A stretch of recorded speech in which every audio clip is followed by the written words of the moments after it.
আজকে আমরা বন্ধুরা কয়েকজন মিলে চলে গিয়েছিলাম দাদা বৌদিতে। এটা আবার ব্যারাকপুরের দাদা বৌদি। দাদা বৌদিতে বিরিয়ানি ছাড়াও আর কি কি খেলাম সেটাই আজ তোমাদের বলবো।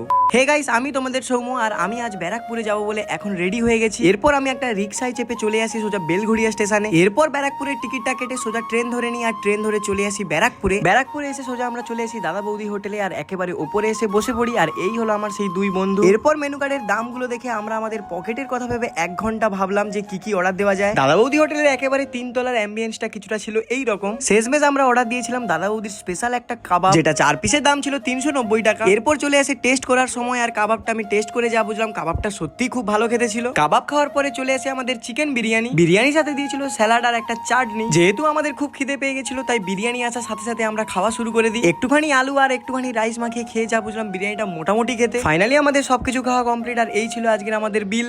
এরপর আমরা 3 জন মিলে ওপরে লিফট থেকে আমরা নিচে নেমে আসি। নিচে নেমে আমরা সোজা চলে আসি ব্যারাকপুর স্টেশনে, যেহেতু আমাদের ট্রেন ছিল। তো এখন আমরা বাড়িতে যাব। ভিডিওটা ভালো লাগে তোমরা অবশ্যই ভিডিওটা লাইক করে দিও। তো বাই সবাইকে।